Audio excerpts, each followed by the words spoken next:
Hi guys, welcome back with me, Emmanuel. Kali ini kita akan membahas tentang pengembangan sistem informasi, bahasa pemrograman, enterprise computing. Pengembangan sistem informasi. Pengembangan sistem informasi sering disebut sebagai proses pengembangan sistem, development, dan pengembangan sistem didefinisikan sebagai menyusun suatu sistem yang baru untuk menggantikan sistem yang lama secara keseluruhan atau memperbaiki sistem yang ada agar dapat memenuhi kebutuhan stakeholder untuk menghasilkan sistem informasi yang dapat memenuhi kebutuhan korporasi. Diperlukan beberapa tahapan yang terdiri dari: yang pertama adalah sistem analisis, merupakan upaya mendapatkan gambaran bagaimana sistem bekerja dan masalah-masalah apa saja yang ada pada sistem. Yang kedua, sistem development, langkah-langkah mengembangkan sistem informasi yang baru berdasarkan gambaran cara kerja sistem dan permasalahan yang ada. Selain dari tahapan pengembang sistem yang terdiri dari sistem analis dan sistem development, metode pengembangan sistem menjadi suatu proses yang tidak terpisahkan dalam pengembangan sistem. Metode yang paling dikenal disebut juga sebagai System Development Life Cycle atau SDLC, atau sering juga disebut sebagai Waterfall Method.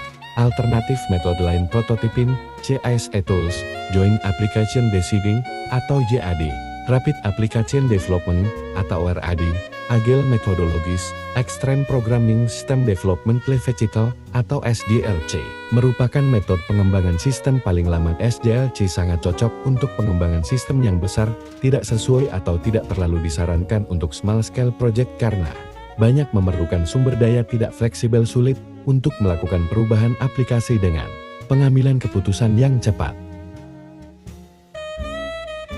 Bahasa pemrograman, atau yang sering kita dengar juga dengan bahasa komputer atau bahasa pemrograman komputer, adalah instruksi standar untuk memerintah komputer. Bahasa pemrograman ini merupakan suatu himpunan dari aturan sintaks dan semantik yang dipakai untuk mendefinisikan program komputer.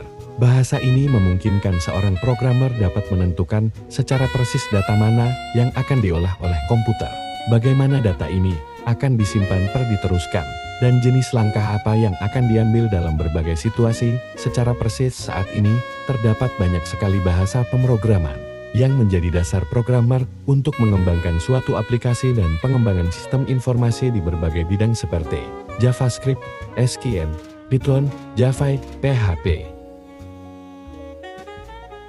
JavaScript tidak mengherankan, selama 8 tahun berturut-turut, JavaScript telah mempertahankan bentengnya sebagai bahasa pemrograman yang paling umum digunakan. JavaScript dapat dipelajari dengan cepat dan mudah serta digunakan untuk berbagai tujuan. Mulai dari meningkatkan fungsionalitas website, menyempurnakan tampilan dan sistem halaman website, hingga mengaktifkan permainan dan software berbasis website.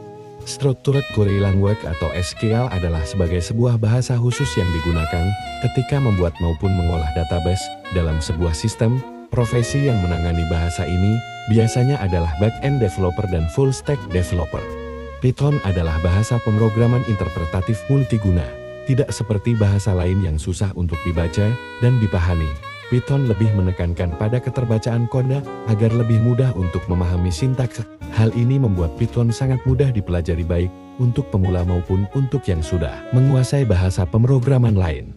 Java adalah sekumpulan perangkat lunak komputer dan spesifikasi yang menyediakan sistem untuk mengembangkan perangkat lunak aplikasi dan menerapkannya dalam lingkungan komputasi lintas platform.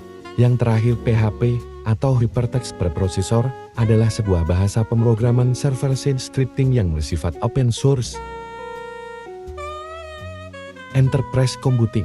Enterprise adalah organisasi yang besar seperti perusahaan multinasional, universitas, rumah sakit, laboratorium riset, atau organisasi pemerintahan, atau korporasi yang membutuhkan solusi komputasi khusus dari berbagai ukuran organisasi. Selain itu juga enterprise computing menggunakan jaringan komputer yang mencakup berbagai macam operating systems, protocols, dan network architectures.